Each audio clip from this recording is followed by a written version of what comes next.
आणि यानंतर युद्धाच्या बातम्या। इराणमध्ये दुसऱ्या क्रमांकाचं मोठं शहर असलेल्या मशहदवरती इस्रायल आणि अमेरिकेने संयुक्त हवाई हल्ले केले। या हल्ल्यात प्रामुख्याने मशहद आंतरराष्ट्रीय विमानतळावरचा इंधन डेपो आणि लष्करी तळांना लक्ष्य करण्यात आलं। मशहद विमानतळावर असलेल्या विमानांच्या इंधन साठवणूक केंद्रांवर अचूक क्षेपणास्त्र डागण्यात आली।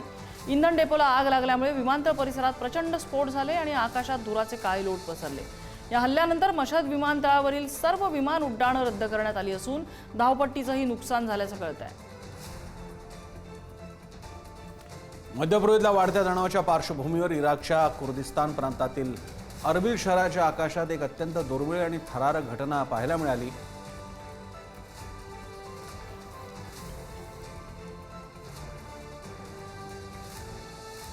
इराणच्या मशहद शहरावर इस्रायलने हल्ला केलाय आणि त्यामुळे तिथून धुराचे लोट आकाशात झेपावलेले पाहायला मिळतात। लष्करी तळ लक्ष्य करण्यात आलेले आहे आणि यामुळे तिथे परिस्थिती चिंताजनक बनलेली आहे।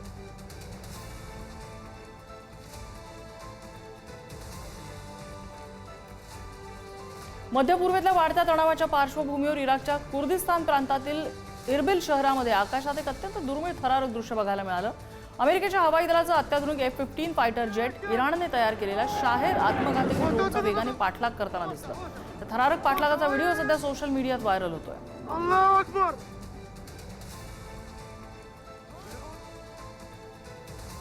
आखातातील युद्धाबाबत डोनाल्ड ट्रम्प यांनी मोठं विधान केलंय। येत्या 2-3 आठवड्यात मोठं पाऊल उचलणार, लवकरात लवकर इराणमधील ऑपरेशन संपवणार असे ते म्हणाले। आता याद्वारे ट्रम्प युद्ध संपवणार की काही मोठी लष्करी कारवाई करणार हे पाहावं लागेल। इराणची ताकद आणि महत्त्वाचे नेते मंडळी युद्धातले संपलेले आहेत असा दावाही ट्रम्प यांनी केला आहे।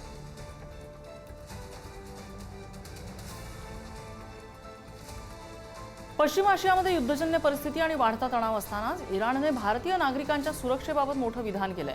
आमचे भारतीय मित्र सुरक्षित आहेत, काळजी करण्याचं कुठलंही कारण नाही असं अधिकृत आश्वासन इराणच्या दूतावासानं दिलंय। सध्या होर्मुझची सामुद्रधुनी धोरणात्मकदृष्ट्या महत्त्वाच्या सागरी मार्गावर इराणने आपलं नियंत्रण अधिक मजबूत केलंय। त्या पार्श्वभूमीवर भारतीय जहाजं आणि त्यावरच्या कर्मचाऱ्यांच्या सुरक्षेबाबत प्रश्नचिन्ह उपस्थित केलं जात होतं।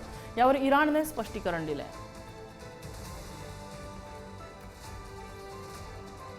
युक्रेनचा रशियावर मोठा ड्रोन हल्ला पाहायला मिळतोय।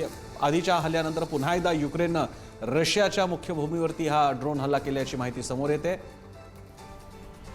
उफा येथील तेल शुद्धीकरण प्रकल्पाला लक्ष्य करण्यात आलं। हल्ल्यानंतर भीषण आगीचा व्हिडिओ व्हायरल झाला। युक्रेन आणि रशियामधील युद्ध आता रशियाच्या सीमेपासून हजारो किलोमीटर लांब असलेल्या औद्योगिक क्षेत्रापर्यंत पोहोचलंय। युक्रेनच्या ड्रोननी रशियातल्या उफा शहरात असलेल्या बाशनेफ्ट नोव्होइल या अत्यंत महत्त्वाच्या तेल शुद्धीकरण प्रकल्पावर हा हल्ला केला।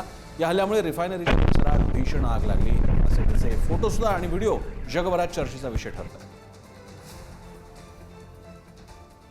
अंतराळ विज्ञानाच्या इतिहासामध्ये 2 एप्रिल 2026 हा दिवस सुवर्णाक्षराने लिहिला गेलाय।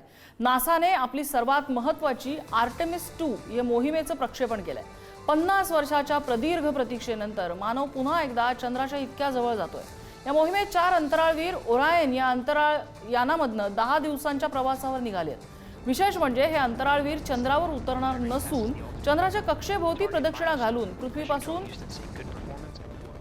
3,70,000 किलोमीटर पर्यंत दूर जाऊन प्रवास करतील। ही मोहीम भविष्यातल्या आर्टेमिस 3 या मोहिमेसाठी अत्यंत महत्त्वाची चाचणी मानली जाते।